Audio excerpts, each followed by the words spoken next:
At some time or another, nearly everyone has wanted to drive an engine, a real steam express of the sort that's almost entirely disappeared. They made a majestic, primitive sight as they belched the smoke and steam of power, bringing out the schoolboy in grown men.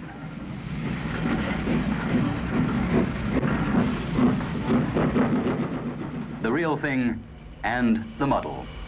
If we can't drive trains ourselves, we can run a railway network in miniature. Millions ran toy trains as toddlers. Thousands today belong to Britain's model railway clubs, like the elaborate one at Gainsborough. But the steam locos that aroused so much emotion now belong almost entirely to the past, and unprofitable branch lines have been steadily closed down.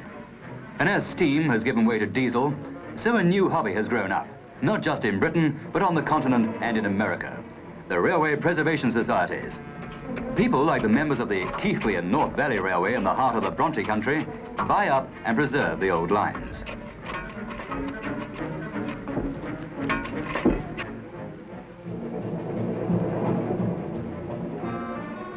Full-sized playing with trains, you might call it, and a first-class hobby it is. Weekends cleaning and repairing engines that have been taken out of service and sold by British Railways.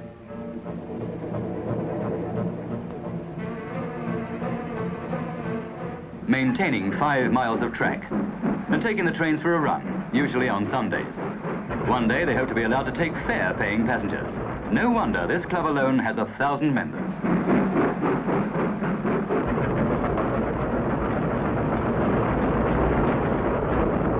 Not far away, also in Yorkshire, is the Middleton Railway Trust, which runs its own freight engines, maintained and staffed by enthusiastic amateurs. It carries 12,000 tons of goods a year. The Society's secretary, Mrs. Ewell, is the wife of a university lecturer.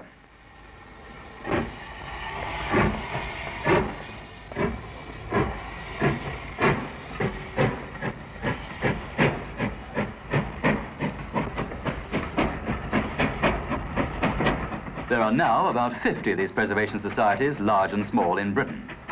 The societies often dedicate themselves to some particular railway. The Great Western has a club of ardent enthusiasts. They buy everything they can afford when it becomes surplus, from station nameplates to engines.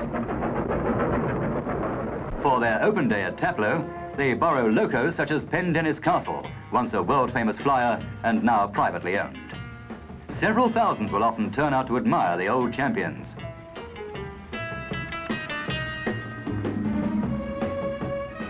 The Transport Museum at Clapham in South London attracts more and more visitors.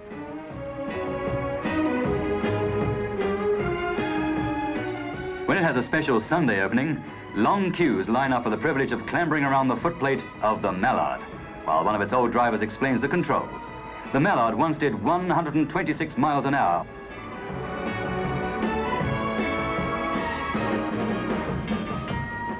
But to the real railway lover, the star of stars is probably the Flying Scotsman, which apart from its early predecessor, the Rocket, is almost certainly the most famous engine in the history of British steam trains.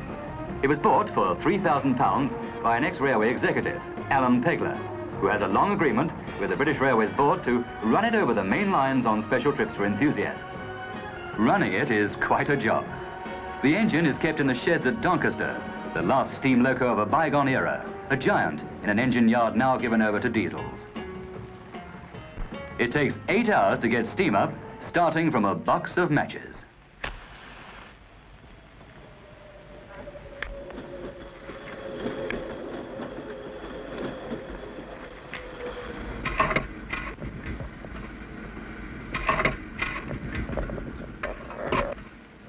Coaling up has to be done from a lorry, for nowadays there are scarcely any coal bunkers and practically no water left on the railway network.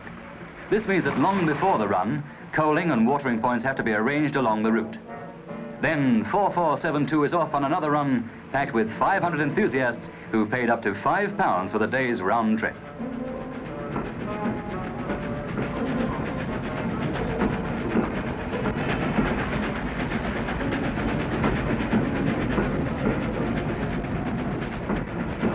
The Ely Curve is a piece of railway history to be admired and studied as the express goes slowly round it.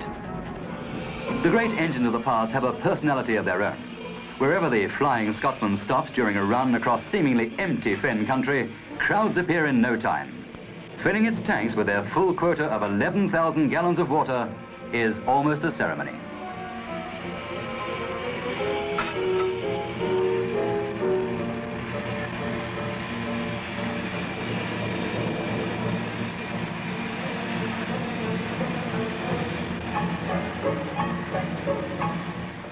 Then comes the main run, out of the fens and up to York.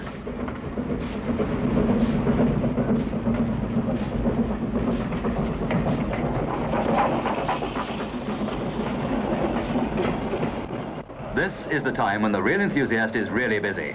The day is young and there's a lot to do.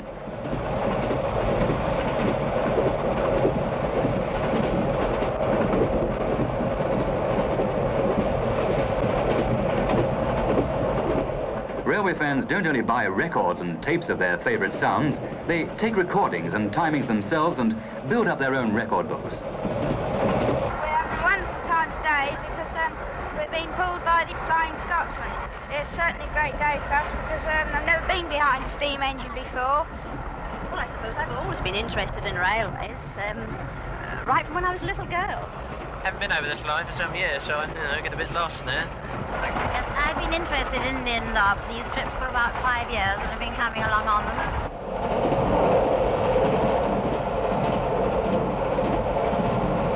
The driver's cabin is certainly swinging at just under 80. The Scotsman used to do a ton and could still do it if it had to. George Harland, who's in charge, is now a chief inspector on Eastern Region.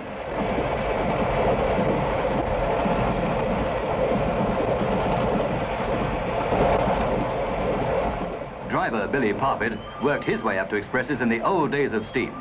There aren't many of his sort left on the line nowadays.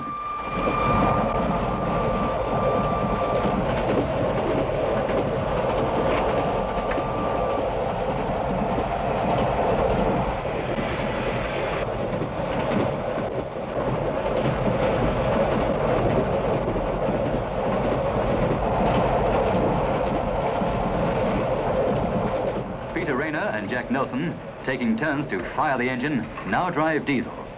But they used to be firemen on the steam locos. Firing's a back-aching job.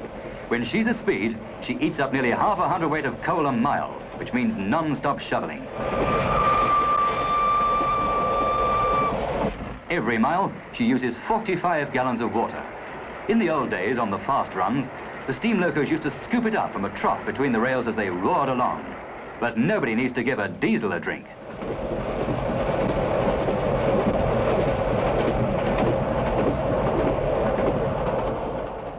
Despite its dirt and grime, the age of steam still looks romantic, even to some railwaymen.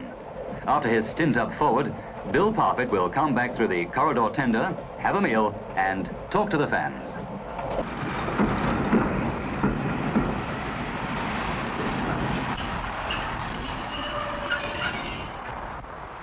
Today, there's hardly even a steam shunting engine left in service. British Rail want the diesel image.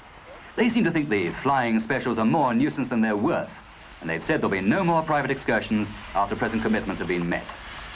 When the last contract is up, that'll be the end of the line for the Flying Scotsman. 4472 will steam off for the last time into the history books.